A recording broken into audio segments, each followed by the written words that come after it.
Hey, y'all, what's What you doing? up? Doing a little lounging and relaxation. What's going on? How y'all None. doing? None.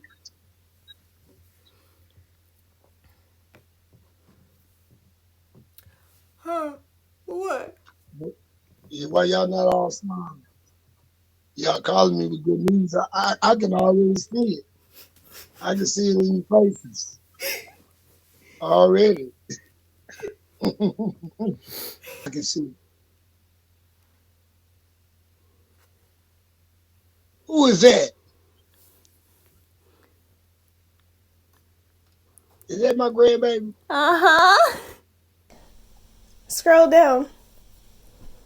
This it right here? Yeah, press the video. Mama, look! Wait a minute, you better not be pregnant. Mama, show the. Mama, hold on, I'm about to be Ouch, you uncle. about to hit my head. You're hitting my head. I'm about to be an uncle. You finna be an uncle. I can't see nobody. So sweet. I can't see nobody. Goodness. Where y'all at? Right here. So this is April. Yes, do April. Okay. Yeah, looking like a little alien. This man right now. We'll call him Little Pee. Little Pee-Pee. But some of it's in Japanese, so I'm sorry. That's what I thought. That'll do it. Oh, heavens. That's interesting. It's all in Japanese. Yeah. Scroll down a little bit. You should see the video, and you can press play. Well, I think you need to go back. And there's a, there. Push that. That's No, ultrasound. that's an ultrasound. Is that what we're supposed to see? That's what you're supposed to see. Ultrasound, that's not a very That's not it. About the same size. Well, welcome back to my video series of me being pregnant in Japan.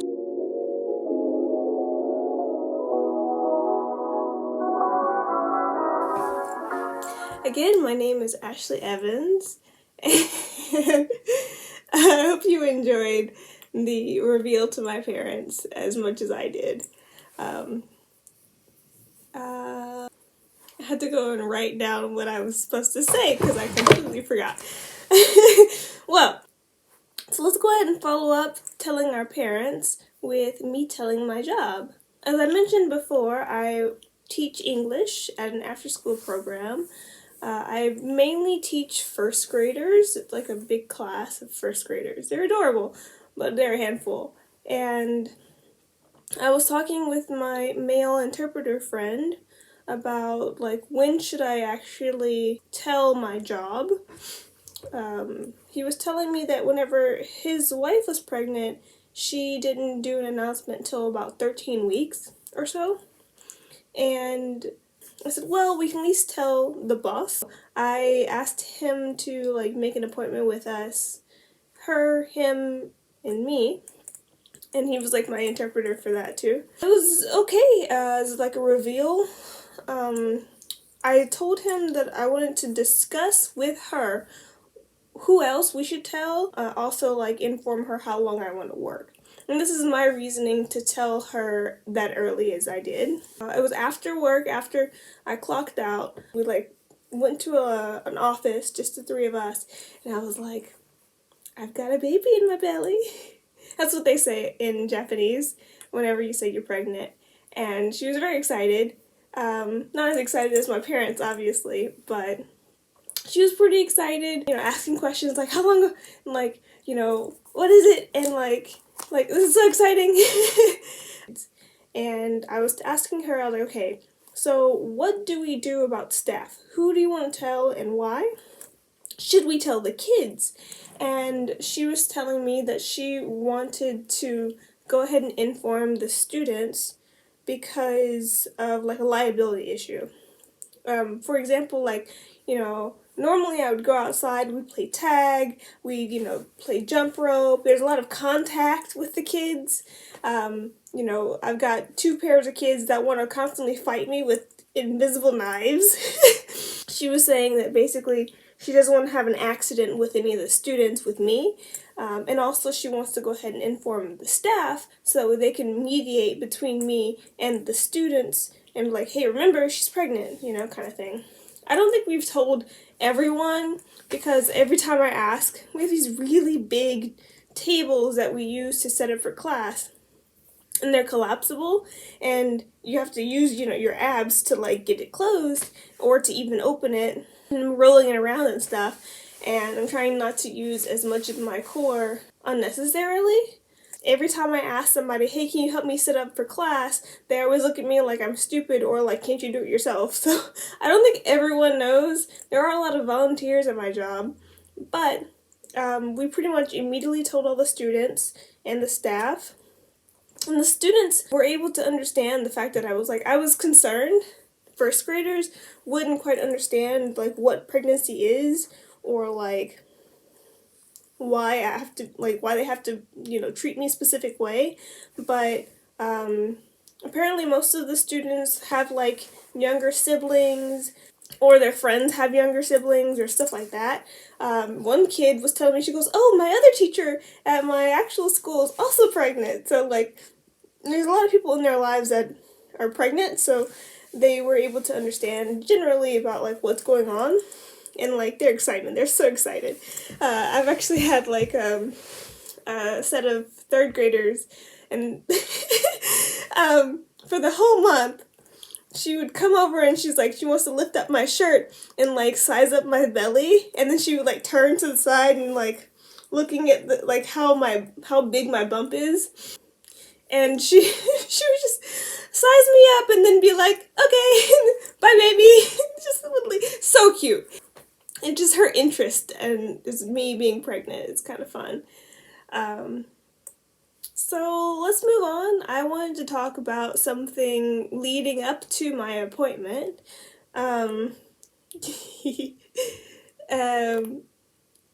Is actually about the gender reveal. So what happened was I had 2 instances. One was a premonition and one was a dream. The premonition I had was of a little baby boy in a car seat, and I guess he wasn't too tiny because he could speak, and he was just like, I love you, mama, and I was like, oh, I love you too. And I think it was like a waking dream kind of thing, where you're in between sleeping or not. I wasn't actually dreaming. And I told my husband, because he really wants a girl, I was like, you're going to be mad at me. He's like, what? You think it's a boy? I was like, I think it's a boy. A little bit later, I had a dream, and this dream has pretty much stuck with me since, of, early last year, my grandmother passed away. It was also kind of hard after I had my miscarriage, because I was kind of hoping that it was a piece of her soul coming back for us. It sounds weird, but she had also asked me before I moved to Japan. She goes, I want to see some great grandbabies.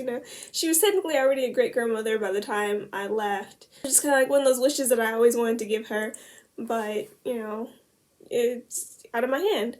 I missed the funeral in person because coronavirus made it very difficult for you. If you leave, you can't come back in Japan. So it was pretty much in the middle of the year, and we didn't have the finances, and if I were to leave, I couldn't come back, and it was just I just couldn't go to her funeral. I've been okay about her being gone, and what happened in this dream was, I feel like I woke up in the dream. I know that sounds weird, but I, woke up into this area which was ethereal. It was white and bright. I had a baby. And it was a little baby boy. He had red hair this time, and it was Like, I wasn't the only one there. It was like as if you're having like a get together, and everyone's kind of like in their own little conversations and hanging out kind of thing. And I would have individual people coming, and I was like, congratulations, you're a, grandfather, you're a great-grand, whatever. I had, like, my dad come by, that I remember specifically. I remember my mom coming by specifically, and she went to go touch the baby. And so she goes to touch the baby's forehead, like, oh yeah, that's a nice doll. And the baby transformed into an actual doll. So he wasn't actually hurt, because I was, like, concerned. I was like, oh my gosh, you're gonna hurt the baby! You could interpret that however way you want to interpret it, about, how people parent and how I have my relationship with my mother and how I've been concerned about, how I want to parent and how I want to protect my own child or shield him from trauma. Like I said, interpret it however you like. But the last person who came was my granny, and she was, like, in the dream. She was like, hey, and I was like, hey! She was just there, and it was, like, a welcome surprise to, like, just be with her for a little bit. She can see the baby. Finally, we sat down, and, like, whenever you have, like, a domino table, it's, like, a round table, and everyone's kind of, like, in their, like, zone, but it's also a conversation table. So it was me, my grandmother, there was a figure in the back, and then there was a figure on my right. My granny asked me to give the person on my right a postcard, and she said, don't forget. I was like, okay. And the really strange part of the postcard is I could read this part, but I couldn't read the back. I knew that there was something written on the back, but I couldn't see it. But the information that I could see was about a TV show. And she was, like, telling her, like, best friend or whatever, and it said, the season is about to end. And, like, that's kind of ominous, honestly. And the person she wanted me to give it to was the person on my right, the figure on my right. And the person on my right was very fuzzy. I couldn't make out to who it was or what it was. But I know who it is now. 2 weeks ago, my great aunt, the one that I've been, praying about, and we've been, she's been supporting me about, like, my faith rock. She died from cancer. She's been struggling for a bit. Most of the big scare happened last year, and most of the family, including herself, were kind of expecting that, it would happen soon. I think that message was about her, and that she was the person who wasn't quite fully there, if that makes sense, because she was still here with us. But that was that dream. I wanted to talk about the conversation I had with my mom. Talking to my mom about it, she was telling me that my other great aunt, I have many great aunts and great uncles, my other great aunt had confessed something while they were praying for me, for, when I was depressed and, that I want to have a child. The family was praying for me, and she's like, well, I don't think there's any much of a point because she's already pregnant. Now, I wasn't, by the time my mom told me whenever that timing was, I didn't even know I was pregnant yet. Like, probably not even actually pregnant yet. She was like, yeah, she's already pregnant and it's a boy. And, like, that's what was given to her by God. And then my mom was telling me that she was having the same kind of thing going on. She said she was having dreams of a little boy, and she was like, I know you're mine, but I don't know how, because basically she's only has 3 kids, me, my brother, and my sister, and she's like, you're not, my son, you're not, my, like, brother, nothing like that, you're someone different, and, like, you're mine, but I don't know how. And I was like, I think we're having a boy. So, I go to my appointment with my new interpreter. She's so excited. I'm now a little bit more concerned about her mental stability. I've heard that she's not been as well. She's been a little depressed and that her faith has been pretty shaken. You know, basically going through the same thing I went of like, why can't I have a child? They are significantly older than we are, and so that's even more of like that daunting thing, like I'll never have a child, you know, I'm approaching menopause, like that's scary, you know? So even though her at the appointment was all okay, it was still like, now I'm like more concerned about like future appointments. It's like, is she going to be okay? Is she going to, because she'll give me the face of like, I'm happy and I'm okay, but I don't want it to like impact her negatively later. We've talked more and more about it. It's just more of like, it's something between her and God, and I can pray and hope as much as I can, but you know, it's something that they have to, you know, the two of them have to come together with like patience and when the right time is, and that whole like letting go of that idea of how long will it take. You have to be okay with that, how long it's going to take. And I don't think that she's been able to do that just yet. She still seems to be a little, like, frustrated and a little angry and saddened. You know, all those bad emotions, she still has them. So, but at the appointment, she was okay. I think we had fun. She came in, and they didn't even require her to go outside and sit in the parking lot. She just came in with me. Just again, the whole difference of you know, the genders. I introduced her to my homegirl, who apparently is a midwife. They hit it off immediately, which was good. That's what I wanted. I wanted to make sure that she was going to be accepted well, and everyone pretty much accepted her pretty well. I had told her about the dream, and I had also told her about like what my aunt and my mom said. She thought it was interesting too. So, you know, we're going through the appointment, and basically it's like her first time, so I'm like telling her what's going on and how we normally do things. Now for this appointment specifically, I guess I was like, the baby was developed enough. The doctor didn't do the other ultrasound device. They used a belly ultrasound this time. So it was like, they were like, all right, go ahead and have a seat. And I was like, okay. Sits down, and they like roll up my shirt and put on the gel. Gel's cold. Like, it's not like it's like temperature-wise it's cold. It's just like the sensation of it being cold, and you're surprised that it's cold, even if you're expecting it to be cold. It's just cold. So they put it on, and you know, he's like looking around and stuff, and the doctor goes, "Ata," and I see it too.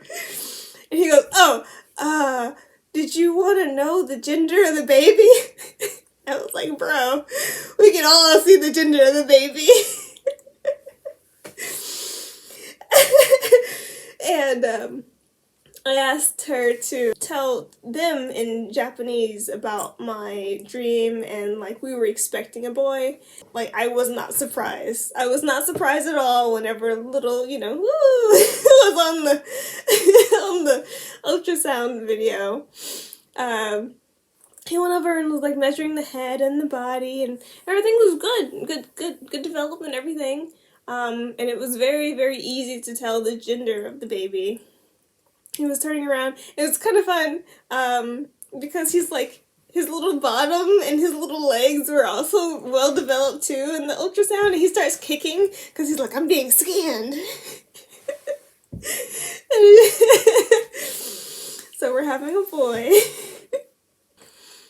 The last thing I want to talk about this video, I want to keep it nice and short. I know the last one, you know, the whole scandal part was about 20 minutes. And I'm just like, no one's going to ever watch any of these videos ever again. The last thing I want to talk about is actually a little bit more serious, not as fun, but something is more precaution for any like new mothers or like just people just being pregnant. Again, people just don't talk about these things, or at least not as common. Is that my mom was like, well, that's why your nose is spreading, is because you have a boy. Because I don't have big breasts. You know, I'm still not really showing. Haven't gained a lot of weight anywhere. Nothing. She was telling me that a telltale sign of African American women carrying a boy is that their nose will begin to widen, it will spread. Like, I guess I'm not paying enough attention to know. But with my nose being as big as it is, I have noticed that like my nostrils have been more widened. And this month that we're talking about, I developed rhinitis of pregnancy. It's a very common symptom of pregnancy where you get like stuffy nose, runny nose, just like more difficulty breathing. It's not fun. Just feel like you're like having a cold, but you don't have like a cough or like nothing in the throat or nothing like that, or your ear. A little bit of my ear. It was a little congestion, like the congestion of the ears a little bit, but not like puffy eyes. No, that's not true. Because I would like sneeze as well. It was a lot of sneezing, and then that would make my eyes irritated. So it was weird. It felt like I had allergies, but I didn't have allergies, and I kept checking the weather because we're in the middle of fall, almost the end of fall. I was like, is there any allergens in the area? They're like, there's no ragweed, there's no grass, there's no flowers or tree pollen in the air. You're just, that's all you. Stupid. So I was like, well, let's turn on the humidifier. It's one of the things that a lot of people will say, because you're not supposed to take cold medicine or decongestants as being pregnant. They're really dangerous for you and the baby. So they're like, just get like a humidifier when you sleep, lay on your side, and that's pretty much it. That's all you really can do. We were using our humidifier that we got last year, because during the winter time it gets really dry. Like during the summertime, specifically August, it's so humid and so hot, it's awful.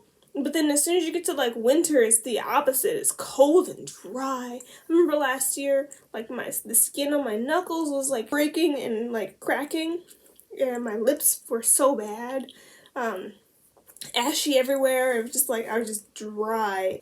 It just doesn't feel nice at all. So we got a humidifier last year, and I guess it just wasn't working as it should have. It was the misty type, so you can see the mist coming out. One night.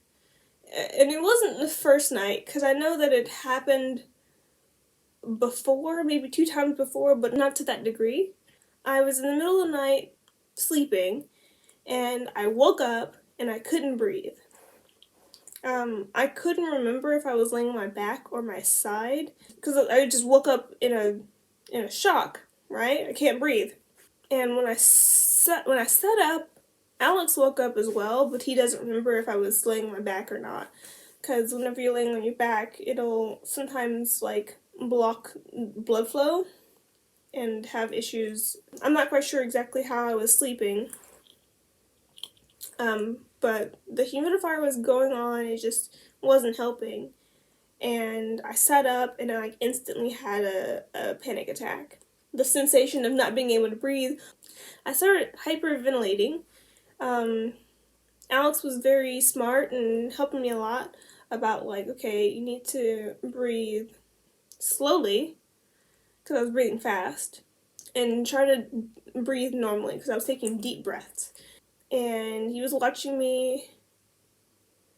I think he brought me some water. Like, it was so bad to the point where, like, I remember my legs and my arms were feeling really numb. I felt like I was going to pass out. He, like, opened the windows, get some air circulation going on, just trying to, like help me out. We called the clinic the day before, and they were just like, well, you can come in if you want, but there's nothing really we can do. Again, they're not going to give me decongestants, or anything like that, because they can't. So what we did, as a recommendation from another friend, was, hey, you can get a new humidifier, or you can clean the one you have, or whatever. We'd already cleaned it. But we were like, let's go look and see if there's anything else we can get. And what we ended up buying was a steam type humidifier. So it boils the water, and then it doesn't have like a visible steam, but it's basically, it's a humidifier still. And I haven't had a panic attack or woken up not being able to breathe since. Just a precaution. Just be careful. Okay, well, I think this is the end of this video. I'm glad it's nice and short. I hope that you are glad as well. Next video, I wanted to talk about my reveal to the world. How we did our announcement. It was slightly affected by my great aunt passing, so we had to change a few things, and just like actually beginning to grow, because that's starting to happen now. And of course my 20-week appointment. Today I'm 19 weeks, and then Monday is my 20 week. I'm almost halfway through. This is crazy. So again, I hope that you guys stay tuned. I hope that this is still entertaining for you, and I hope to see you in the next video. Bye bye.